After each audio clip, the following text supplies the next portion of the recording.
बैठ रहे हमारे नामों को बदनाम करने वालों के साथ। ये कांग्रेस की हालत आज हो चुकी है। हम इस कांग्रेस को नहीं मानते हैं।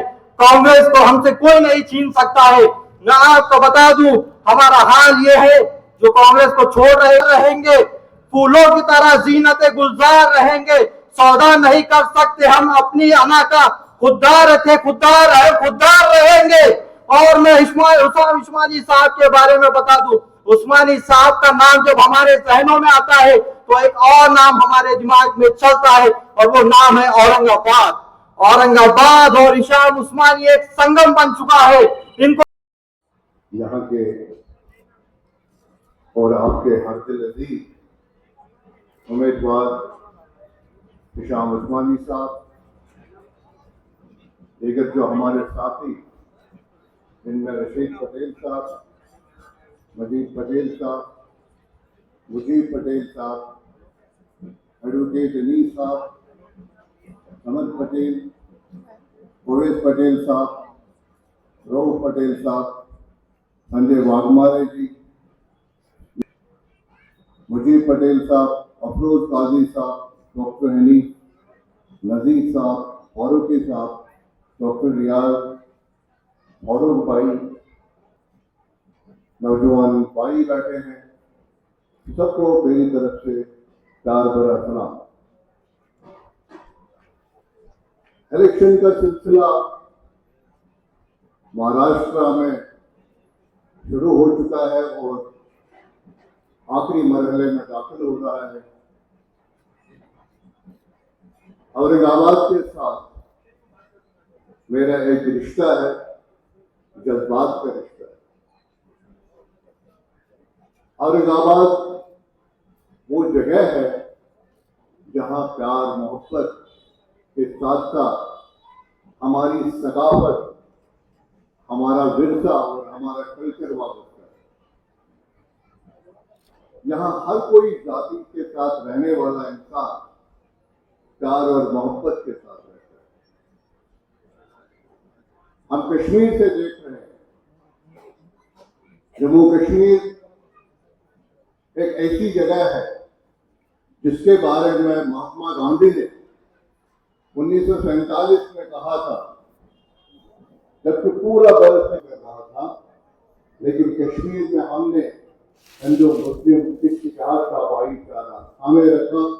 और महात्मा गांधी ने उस तूफानों में कहा, अगर मुझे रोशनी की किरण कहीं पे नजर आती है तो वो कश्मीर।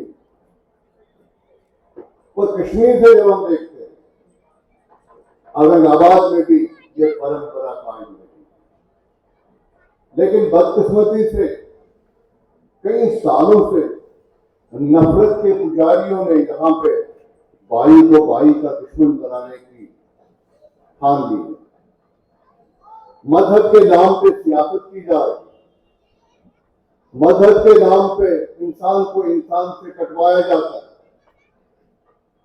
मजहब के नाम पे लोगों को मारा जाता है और उसके बाद कुर्सी हासिल की जाती है।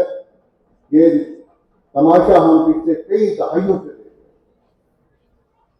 हैं। उसी की एक कड़ी थी कि इस औरंगाबाद शहर का नाम बदलने की कोशिश की गई। उसके पस मंजर, उसके बैकड्रॉप में कोई अच्छाई नहीं, सिर्फ और सिर्फ एक कम्युनल एजेंडा। इतने दूर से जब हम देख रहे थे, जहां कई सारे लोग खड़े हो गए, लेकिन एक एक करके सब बैठ गए। और उसमें एक नौजवान लड़का हिशाम उस्मानी, जिसने बिल्कुल बराबर हो जंग, और जंग इस हद तक लड़ी,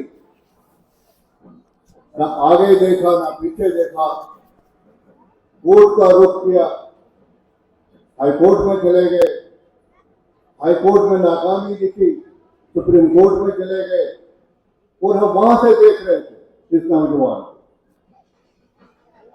कि अपनी अना की जंग नहीं लड़ रहे, बल्कि ये उन ताकतों का मुकाबला कर रहे थे जो यहाँ के लोगों को शायद काफी वक्त के बाद समझ आया कि उन ताकतों के सामने खड़े हो गए जो नफरतों के पुजारी है, जो नफरत कम्युनल राइट्स, आपसी भाईचारे को खत्म करने की साजिश लेके आए। और यही वजह है कि जब हमने भी वहां पे देखा, हमारे भी हाल ही में इलेक्शन हुए, और आप सब जानते हैं कि इन नफरत के पुजारियों ने कश्मीर को भी किस पर जर खरीद गुलामों को भेजा ताकि हमारे दरमियान दो फाड़ हो जाए। लेकिन मैं मशकूर हूं अपने अवाम, जिन्होंने इनका वो डिजाइन, इनकी वो साजिश देखी, और हर एक साजिश नाकाम। आज अल्लाह का करम है, हमने वहां पे फिर से सरकार बनाई, और वो सरकार इनको मुंह तोड़ जवाब देती है, इनके एजेंडे को मुंह तोड़ जवाब देती है। इसी तरह हमने देखा यहाँ पर एक नौजवान खड़ा है जो इस नफरतों की सियासत के खिलाफ लड़ रहा है। तो मैं वहां से यहाँ आया इसकी ढारस बनाने के लिए, इसकी हौसला अफजाई करने के लिए। मुझे मेरे लोगों ने भी कहा, बहुत सारे लोग यहाँ आना चाहते थे, इसके इलेक्शन कैंपेन में घर घर जाना चाहते थे, लेकिन हम वहां पर चंद मसरूफियात की वजह से वक्त पे नहीं आ सके। फिर भी हमने कोशिश की, उनकी तरफ से भी मैं यहाँ पे आया ताकि आप लोगों को ये बताएं कि हिशाम उस्मानी साहब वो नौजवान है जिसको अपने लिए कोई गर्व नहीं। मैंने पूछा है, बहुत सारे ऑफर्स आई, बहुत सारी जमातें इसको, बहुत सारी पार्टी इसको अपना मैंडेट देना चाहते थे। कांग्रेस वालों ने मुझे कहा, दूसरी जो यहाँ मजहब के नाम पे जमातें हैं उन्होंने मुझे अप्रोच किया।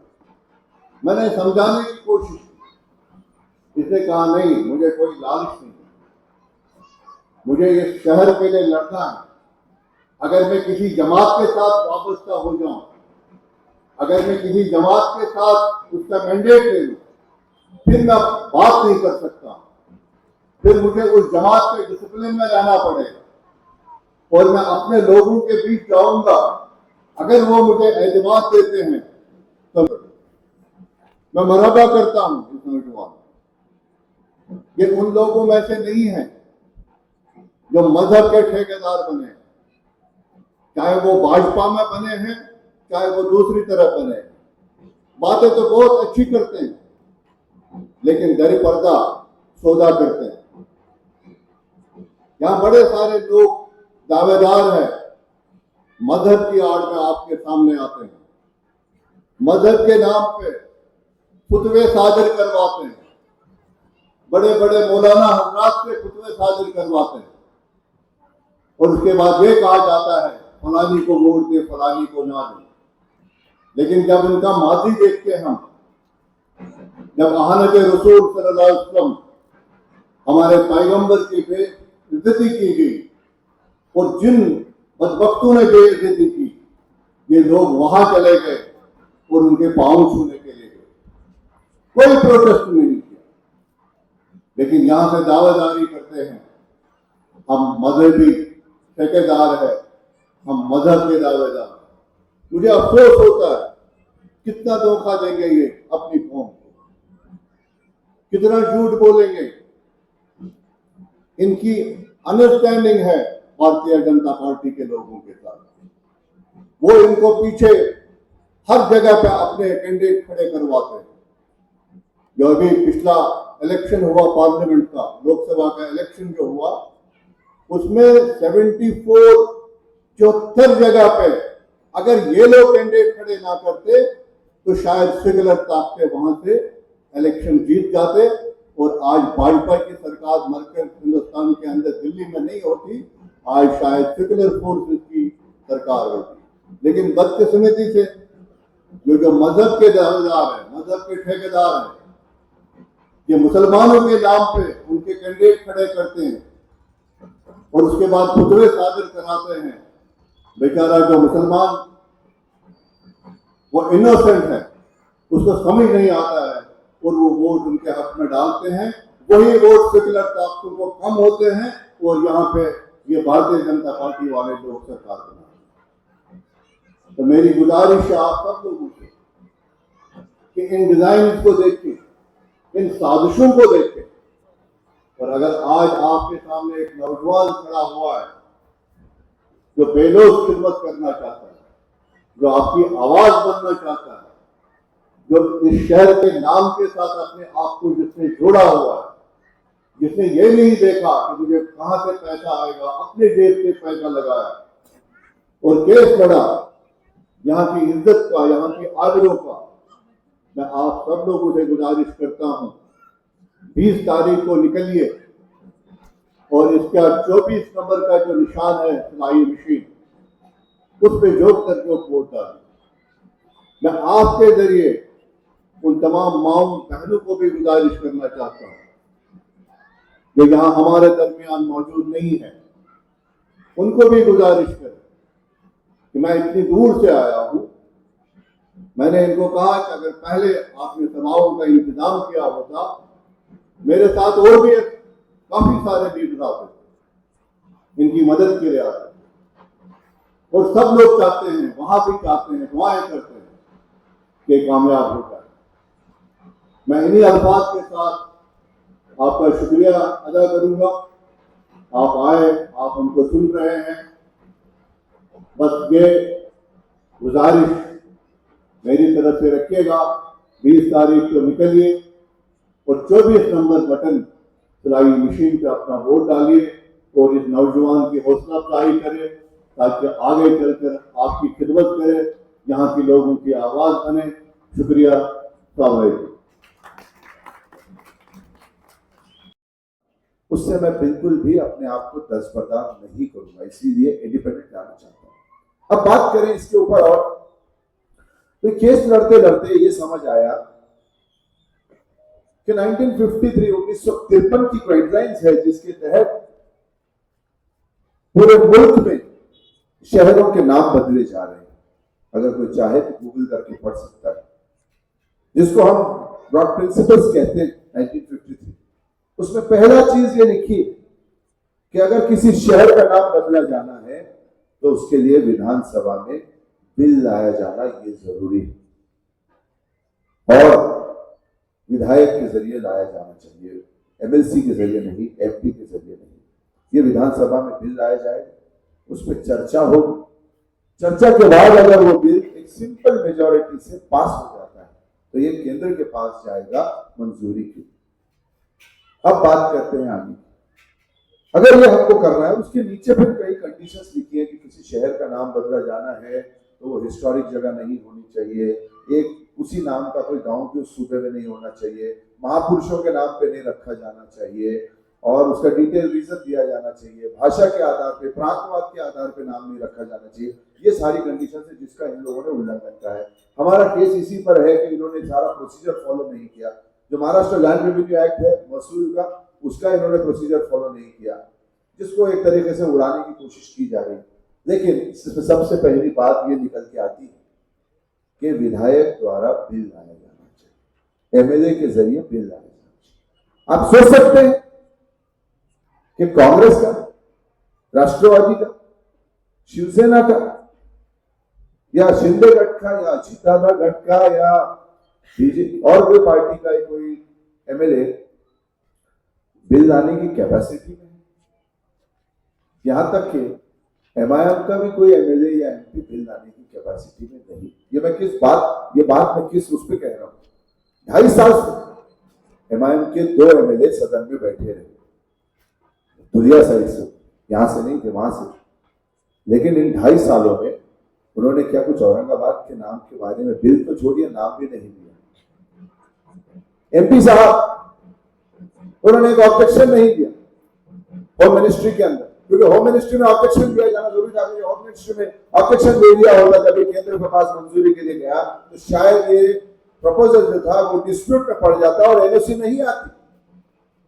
लेकिन उस पर बात नहीं की जाती। उनके सुप्रीमो आते हैं यहाँ पे, मुसलमानों के खैर बनते हैं, औरंगाबाद का नाम कहते कहते और लेके रुक जाते हैं, फिर कहते हैं अभी शहर से। आपके मुंह से आवाज नहीं निकल रही औरंगजेब रहमतुल्लाह अलैह का नाम लेने की। बड़ी बेशर्मी से कहते हैं कि हमारा उनका कोई ताल्लुक नहीं। हम इस मंच से कहते हैं कि हमारा उनका ताल्लुक है, और हम फख्र से कहते हैं कि हम औरंगाबादी। ये एक ऐसी सरजमीन है महाराष्ट्र में जहां हम सबका आदर करते हैं। फूले शाहू अम्बेडकर हमारी सोच है, हमारी विचारधारा है। शिवाजी महाराज हो, संभाजी महाराज हो, शाहू महाराज हो, हम उनका आदर करते हैं, लेकिन हम किसी की बुराई नहीं करते। हम चाहेंगे कि ये शहर औरंगाबाद ही रहे और हम इस पे बिल लाएं। और मुझे लगता है कि हिंदुस्तान की तारीख ये पहला अपने आप में एक नमूना होगा कि अगर विधानसभा में कोई विधायक नाम तब्दील किए जाने के विरोध में जिसने आवाज उठाई वो चुन के गया सिर्फ जनता को भरोसा। ये चाहते थे मुझे टिकट देना, फंड देना। मैंने कहा कि आप टिकट देके, फंड देके, आपके दामन पे जो दाग है, जो छींटे हुए हैं खून, वो आप धो लेना चाहते हैं और ये बात को नॉर्मलाइज कर देना चाहते हैं। मैं आपके मंच पे नहीं आऊंगा, मैं आपको ये धोने नहीं दूंगा। तो हम ये बिल लाएंगे हिंदुस्तान में। ये अपने पास आज तक आपने देखा होगा कि जो बिल लाए गए वो औरंगाबाद का नाम संभाजी नगर का, फिरोजाबाद का नाम अयोध्या का, अहमदनगर का नाम अहिल्याबाई नगर का, इलाहाबाद का नाम प्रयागराज का, अलीगढ़ का नाम हरिगढ़ का, आपके अलीबाग का नाम और कोई अभी नया नाम रखा है। तो इसी किस्म से बीजेपी के, शिवसेना के और ये जो राइट विंग ग्रुप्स हैं, जो विचारधारा, जो कट्टरवादी विचारधारा है, उन्हीं के एमएलएस के जरिए बिल लाए जाते हैं। लेकिन क्या आपने कभी देखा कि कोई सेकुलर बात करने वाली पार्टी के विधायक ने कभी ऐसा बिल आया हिंदुस्तान में जो ये कहता है कि ये शहर अखिलियत के राजा या बाई उस नाम से था, ये नाम पिछली सरकार ने बदल दिया और मैं वापस ये अखिलियती नाम का उस बिल लाता हूं कि ये नाम उसी को रखा जाए। ये नहीं हुआ है। इंशाअल्लाह चुन के आने के बाद औरंगाबाद की तरफ से ये पहला बिल होगा जो हिंदुस्तान की तारीख में अपना नाम वापस लेने के लिए होगा। हम चाहेंगे कि हमारा नाम ये वापस आए। साथ ही साथ हम चाहेंगे कि हमारे साथ जो बिरादरान वतन है, जो हमारे गैर मुस्लिम भाई हैं, उनको भी हम गले से लगा के रखें। इसीलिए मैंने अपनी तरफ से कोर्ट में एक पेशकश की कि इस शहर अब इतना बड़ा हो गया है, इस शहर में 2 महानगर पालिका, सिर्फ आप नक्शे में रेवाड़ी से तक जाता है, इसी से आप मांडकी से आगे आ जाए तो सोंगी पे आ जाते हैं आप। यहाँ पे सोंगी से नीचे आ जाए तो अशरफपुर आता है, अशरफपुर से नीचे उतर जाए तो हमारे हसीन के पीछे इस्लामपुर वाली आता है, इस्लामपुर वाली से आप आगे चले जाए तो ओहर आता है। ये सारे गांव के डेवलप नहीं हो गए, यहाँ पे लोग रहने नहीं आ गए या स्कीम्स नहीं बन गई। नीचे चले जाए आप बैठन रोड से नीचे तो वालूज महानगर का एरिया शुरू हो जाता है, गोलवाड़ी, करोड़ों के बंगले, करोड़ों की फ्लैट्स बन चुके हैं। उससे आगे आप चले जाएं तो 30 गांव आता है, 30 गांव से आगे चले जाएं, आज प्लॉट्स नहीं मिलते वहां। 30 गांव से आगे चले जाएं तो रंजे गांव आता है, इधर से पंडरपुर आता है, इधर से वालूज आता है, बीच में कैंटोनमेंट बोर्ड आता है। कैंटोनमेंट का तो ऑलरेडी चल रहा है। मैंने सिर्फ इतनी बात कही है कि थोड़ा अकल का इस्तेमाल करें। घास खाने चली गई आपके लिए, इन सारे गांवों को आप क्यों नहीं ले लेते एक साथ? 200 के ऊपर आपके पास वार्ड्स बन जाएंगे, शायद उससे कहीं ज्यादा तादाद बन जाए। 2 महानगर पालिका बनाए, पूना और पिंपरी चिंचोड़ जैसी, हैदराबाद सिकंदराबाद जैसी, बॉम्बे थाना जैसी। जो पुराने शहर की हमारी ऐतिहासिक महानगर पालिका है उसको औरंगाबाद रहने दो, और जो नई महानगर पालिका बनती है उसको संभाजी महाराज का नाम दे। इस तरीके से दोनों समाज में फिर से भाईचारा बढ़ेगा। मैं इसलिए ये बात कह रहा हूं कि मैं सियासत का एक तालिब इल्म हूं। 1980 के पहले ये शहर fastest developing city in Asia के नाम से जाना जाता था, जो ज़करिया साहब की देन थी, जिनको हम अपना आदर्श मानते हैं, जिनको हम अपनी मेंटर मानते हैं। लेकिन 1980 के बाद ये शहर इतना पिछड़ गया कि आज 1000 की लिस्ट में भी नहीं मिलता है एशिया के अंदर। महाराष्ट्र में इसका नाम पिछड़ गया। तालुके की जैसी हम जिंदगी जी रहे हैं, डिविजनल कैपिटल, विभागीय, इसको हम मुख्यालय कहते हैं। ये क्यों हुआ? जब से ये नाम का मुद्दा बाल ठाकरे आया और यहां डाल के गया, हमारा विकास पिछड़ गया। भाइयों में कहीं ना कहीं एक तनाव पैदा हो गया। लोगों का जहन विकास से हटकर जातिवाद पे, नफरत पे चला गया। मैं चाहूंगा कि ये जो बीमारी हमारे शहर में पनपी है, इस बीमारी का हम इलाज करें। हम औरंगाबाद भी रखें, हम संभाजी महाराज के नाम से एक महानगर पालिका भी नहीं बने। इसमें एक बदमाशी और हुई, औरंगाबाद महानगर पालिका को जब संभाजी नगर महानगर पालिका किया गया तो हमारा 100 करोड़ रुपए का नुकसान हुआ है। क्योंकि अगर कोई भी नई महानगर पालिका बनाई जाती है तो उसके अंदर सेंटर को स्टैब्लिशमेंट फंड देना पड़ता है, जो मेरी जानकारी के हिसाब से कम 100 करोड़ रुपए का होता है। मोदी और अमित शाह ने क्या किया, हमको लड़ा दिया और खुद तो वहां बैठे हैं आराम से। वो 100 करोड़ का चेक जो हमारे को मिलना चाहिए था वो उनके पास, लेकिन हम औरंगाबाद शहर के लोग, हमारे नेताओं ने भले हमको बेवकूफ बनाया, अब तो हमको अकल है। हम 2 महानगर पालिका बनाएंगे, जो पुरानी महानगर पालिका है उसको औरंगाबाद में रखेंगे, जो नई महानगर पालिका बनाई जाएगी उसको हम संभाजी नगर महानगर पालिका करेंगे। और मोदी से कहेंगे कि अभी नई महानगर पालिका है, इसके लिए 100 करोड़ का हमारा वो चेक हमको दो, वो पैसा हम यहाँ लाएंगे, विकास करेंगे, अपने बच्चों को रोजगार देंगे, माँ बहनों के लिए नए विकल्प खड़े करेंगे कि वो आगे बढ़ सके, सुरक्षा मिल सके, हमारी नस्लें यहाँ पे खुशियां से। उसके बाद जो पुरानी महानगर पालिका है, इसमें एक प्रपोजल 2015 में जो गया था केंद्र के पास, सॉरी यूनेस्को के पास, फडणवीस सरकार के द्वारा, कि इस शहर को यूनेस्को द्वारा वर्ल्ड हेरिटेज सिटी डिक्लेयर किया जाए। और मुझे लगता है कि महाराष्ट्र में एक अकलूता शहर है औरंगाबाद, जो वर्ल्ड हेरिटेज सिटी डिक्लेयर किया जा सकता है, इसके अलावा कोई शहर नहीं। मोदी ने बड़ी चालाकी से अहमदाबाद को वर्ल्ड हेरिटेज सिटी डिक्लेयर करवाया हुआ गुजरात में, और जहां तक मेरी जानकारी लगभग 1000 करोड़ के ऊपर इन्होंने यूनेस्को से पैसा लाया और हमको लगा दिया यहाँ आपस में हिंदू मुस्लिम लड़े। हम चाहेंगे कि वो जो पुरानी महानगर पालिका है उसके लिए भी हम यूनेस्को में जो प्रपोजल है हमारा उसको परस्यू करें और उसको वहां से करा के कम से कम 1000 करोड़ का जो फंड हमको मिल सकता है, वो 1000 करोड़ का फंड हम लाएं, अपनी ऐतिहासिक जो धरोहर है, जो पुरातत्व वस्तुएं हैं हमारे पास, उसको हम डेवलप करें, उसको डेवलप करके पर्यटन के जरिए रोजगार बढ़ाएं। मेरी ये सोच रहेगी कि किसी भी तरीके से अपनी पहचान पर कायम रहते हुए, इस शहर में भाईचारा मेंटेन करते हुए हमको आगे बढ़ना है। यहाँ पे पर्यटन का बहुत स्कोप है, ये काम करके, जैसे मैंने आपको बताया,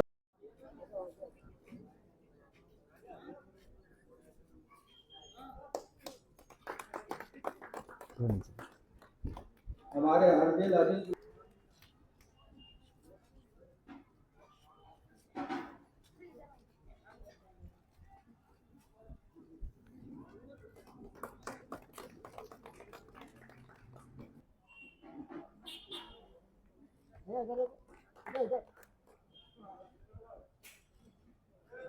हमारे अपने गांव के रफी भाई का स्वागत मुझे पटेल ये करेंगे। लोगों को देखेंगे और अच्छी क्या है,